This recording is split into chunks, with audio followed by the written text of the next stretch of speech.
Son zamanlar doğrudur, uşaqlar telefona çox bağlıdırlar və çox şeyi telefondan həll edirlər.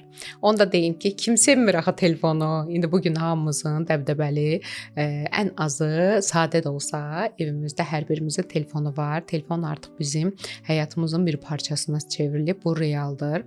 Sadəcə uşaqların beyni bu real və ya qeyri-real dünyayı ayırd eləyə bilməyəcək qədər balacadır və hələ də inkişafdadır. Onlar yeniyetmə vaxtı boyları çox böyük ola bilər, hətta boyu bizi də keçə bilər, amma beyin inkişafı hələ tamamlanmayıb, hələ də şəxsiyyət tam formalaşmayıb. Bu dövrdə elektron cihazlardan çox istifadə etmək, yəni artıq ortalama uşaqlar 3-4 yaşından sonra 20 dəqiqə olmaqdan telefon, elektron cihazlardan istifadə etməyi bacarmalıdır. İstifadə edə bilər daha doğrusu. Artıq 5 yaşlarında, 5-6 yaşlarında bu 30 dəqiqəyə qədər qaldırıla bilər.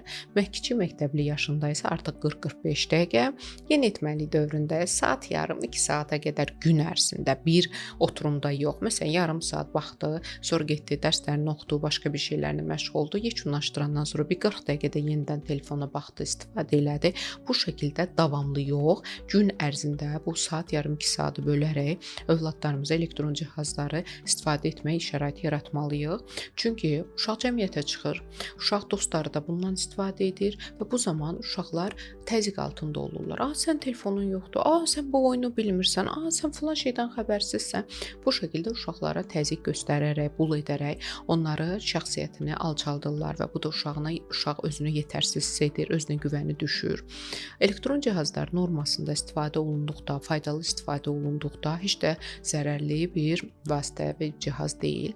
Amma təbii ki, bunun normasını saxlaya bilməyək. Xüsusən də uşağı yeməklə, televizora baxaraq yedizdirən yeməyini və ya hansısa bir rüşvət təklif edərək dərslərini qutar verəcəm sənə, oynayacaqsan telefonla deməklə uşaqları motivə etməyə çalışırıq öz dünyamızda, amma uşaq da bilmədən asıllıq yaradırıq.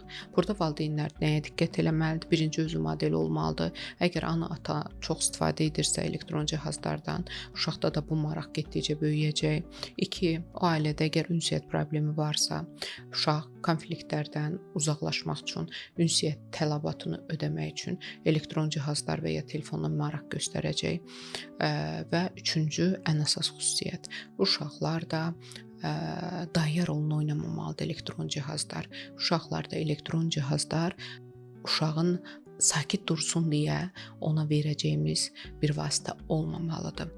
Bunları qoruyarsa valideynlər uşaqlarda bu asılılığı aradan qaldırmaq mümkündür. Asan deyil.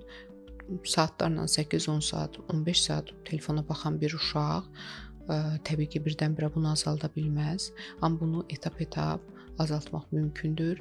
Yoxsa övladlarımızın sonu bizi çox məyus edə bilər, təhsildən yayına bilər, həyatdan uzaqlaşdıra bilər, sosial həyatdan uzaqlaşa bilər, suicidal vəziyyət yarana bilər, ətrafına və ya özünə zərər verə bilər. Valideynlər çox diqqət eləməlidir bu mövzuda.